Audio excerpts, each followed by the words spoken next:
প্রতিদিন সব বাড়িতে একটা প্রবলেম তো কমন, ব্রেকফাস্টে কি বানাবো। তাই একদম সহজ পদ্ধতিতে একটা ব্রেকফাস্টের রেসিপি আমি আজকে আপনাদের সাথে শেয়ার করছি। এটা একদম ঘরোয়া উপকরণ দিয়ে আপনারা বানিয়ে নিতে পারবেন, আর তাছাড়া এটা বানানো দেখবেন কতটা সহজ। তাহলে চলুন রেসিপিটা শুরু করা যাক। বাই দ্য ওয়ে, আমি শেফ অতনু, আপনারা দেখছেন অতনু রান্নাঘর, আর আজকে আমাদের রেসিপি হেলদি ব্রেকফাস্টের। তাহলে ব্রেকফাস্ট রেসিপিটা বানানোর জন্য এখানে নিয়ে নিচ্ছি একটা কড়াই, আর তারপর তার গ্যাসটা অন করে নিচ্ছি। তারপর এখানে দিয়ে দিচ্ছি একটু সাদা তেল, খুব বেশি লাগবে না, 2-3 চামচ দিলেই হবে। আর তেলটা গরম হয়ে গেলে আমি এখানে বাদামটাকে দিয়ে ভালো করে ভেজে তুলে নেব। আমি এখানে রেগুলার বাদামই ব্যবহার করলাম, বাট আপনারা চাইলে এখানে কিন্তু কাজু বাদামেরও ব্যবহার করতে পারেন। আর এটা আপনাদের খুব বেশিক্ষণ ভাজতে হবে না, অল্প একটু লাল লাল হয়ে আসলেই তুলে নেবেন। দেখতেই পাচ্ছেন বাদামগুলো এখন বেশ লাল লাল করে ভাজা হয়ে গেছে, তাই এটাকে তুলে নিয়ে একটা আলাদা পাত্রে রেখে দিচ্ছি। এবার এই একই তেলে ফোড়ন হিসাবে দিয়ে দিন 1/2 চা চামচ সর্ষে, আর তারপর এর সাথে দিয়ে দিন অল্প একটু 1/2 চা চামচ মতো তুর ডাল, তার সাথে 1-2 শুকনো লঙ্কা। আর তারপর এইগুলো যখনই দেখবেন এইভাবে ক্র্যাকেল হয়ে গেছে, তখন এখানে দিয়ে দিন কারি পাতা। কারি পাতা দিয়ে একবার ভালো করে মিশিয়ে নিয়ে দিয়ে দিতে হবে পেঁয়াজ। আর পেঁয়াজটা আপনাদের খুব বেশি লাগবে না, একটা পেঁয়াজকে কুচি করে দিয়ে দিলেই হবে। বাস তারপর ফ্লেমটাকে মিডিয়াম করে এটাকে ভালো করে ভাজতে থাকুন যতক্ষণ এটা ট্রান্সলুসেন্ট হয়ে যাচ্ছে। পেঁয়াজটা দেখতেই পাচ্ছেন আস্তে আস্তে কিন্তু অল্প অল্প কালার চলে এসছে। ব্যাস এই স্টেজে আপনাদের এখানে দিয়ে দিতে হবে অল্প একটু আদা কুচি আর লঙ্কা কুচি। আমি এখানে 1.5 চা চামচ আদা কুচি আর ঝালের জন্য 2 চা চামচ লঙ্কা কুচি দিয়ে দিলাম।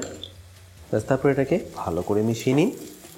আপনাদের যদি মনে হয় কারি পাতা ব্যবহার করবেন না, তাহলে নাও করতে পারেন।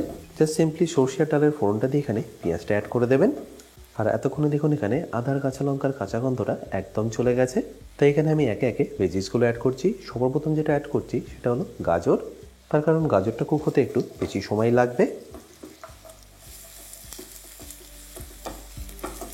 1 থেকে 1.5 মিনিট গাজরটাকে কুক করে নেওয়ার পরে আমি এখানে বাকি ভেজিটেবলগুলো দিয়ে দেবো। আর বাকি ভেজিটেবলের মধ্যে এখানে আছে 3 রকমের বেল পেপার্স আর সামান্য একটু কড়াইশুঁটি। বাস তারপর এটাকে ভালো করে একবার মিশিয়ে নিই। আচ্ছা, এখানে বলে রাখি, আমি এখানে যে ভেজিটেবলগুলো ব্যবহার করলাম সেগুলি যে আপনাদের ব্যবহার করতে হবে তা কিন্তু নয়। আপনারা আপনাদের পছন্দ মতো ভেজিটেবল এখানে ব্যবহার করে নিতে পারেন।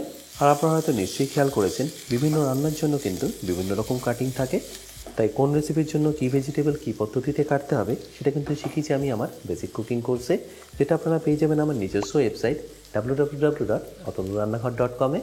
আর তাছাড়াও সেখানে থাকবে প্রায় 60টারও বেশি ভিডিও, যেগুলো আপনাদের হেল্প করবে নিত্য প্রয়োজনীয় রান্নাগুলোকে আরও সুস্বাদু করে তোলার জন্য। লিঙ্ক যদি আমি ডেসক্রিপশানে দিয়ে রেখেছি, তাও বলে রেখে কিনতে যদি আপনাদের কোনো রকম অসুবিধা হয় আমার সাথে এই হেল্পলাইনে যোগাযোগ করতে পারেন। আর এতক্ষণে দেখুন এখানে ভেজিটেবলগুলো কিন্তু পারফেক্টলি কুক হয়ে গেছে। তো এখানে আমি একটা টমেটো কেটে অ্যাড করব। আর টমেটো এখানে আপনাদের একটাই কেটে নিতে হবে, জাস্ট এইভাবে রাফলি পাতলা পাতলা করে কেটে দিলেই হবে। আর টমেটোটা কাটা হয়ে গেলে আমি এটাকে ডাইরেক্টলি কড়াইয়ের মধ্যে দিয়ে দিচ্ছি। তারপর এটাকে একবার ভালো করে মিশিয়ে নেব। আর টমেটোটা দেওয়ার পরে আপনাদের খুব বেশিক্ষণ কুক করতে হবে না, 30 থেকে 40 সেকেন্ড কুক করে এখানে আপনাদের দিয়ে দিতে হবে সুজি। আমি এখানে টোটাল 2 কাপ সুজি নিয়ে নিলাম। ব্যাস এবার ফ্লেমটাকে লো রেখেই ভালো করে এটাকে মিশিয়ে নিন।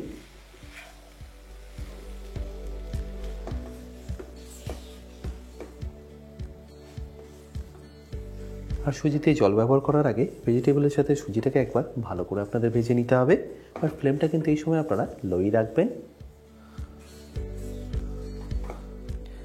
আর সুজিটা ভাজতে ভাজতেই আমি এখানে একটা বোল নিয়ে তাতে নিয়ে নেবো অল্প একটু টক দই, ওই ধরে নিন 1.5 কাপ মতো। আর তার সাথে আপনাদের মিশিয়ে দিতে হবে জল। সুজিটাকে কুক করার জন্য যে পরিমাণ জল লাগবে সেটাই আমি এখানে অ্যাড করলাম। 200 গ্রাম সুজির জন্য লাগবে 700 মিলি জল। এটা একবার ভালো করে মিশিয়ে নিয়ে আপনাদের সুজির মধ্যে দিয়ে দিতে হবে। আর এবার সেই সুজিটাও দেখুন এখন পারফেক্টলি রেডি। তাই এবার এখানে আমি দই আর জলের মিশ্রণটা দিয়ে দেবো। ব্যাস এবার এটাকে আপনাদের ভালো করে মিশিয়ে নিতে হবে। এই সময় অতি অবশ্যই কিন্তু ফ্লেমটা আপনারা লোই রাখবেন। আপনাদের কাছে যদি দই না থেকে থাকে সেক্ষেত্রে আপনারা টমেটোটা একটা জায়গায় 2টো দিয়ে দেবেন, আর জলটার মধ্যে কিছু না মিশিয়ে এমনি ব্যবহার করবেন। আর এই স্টেজে আপনাদের এখানে দিয়ে দিতে হবে নুন আর চিনি।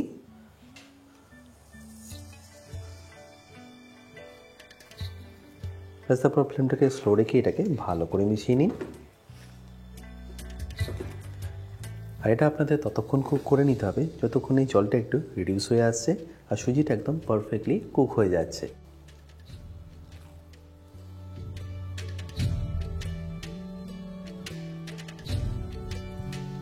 ব্যাস দেখতেই পাচ্ছেন এটাই বেশ অনেকটাই এখন জলটা টেনে নিয়েছে আর একদম মাখামাখো টেক্সচারে চলে এসছে।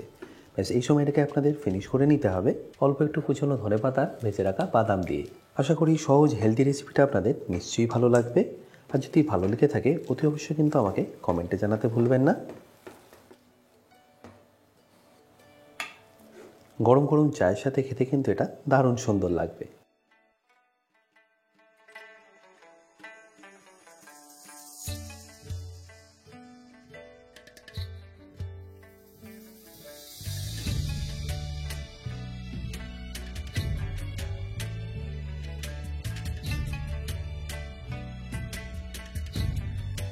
বাই দ্য ওয়ে, আমি শেফ অতনু, আপনারা দেখছিলেন অতনু রান্নাঘর।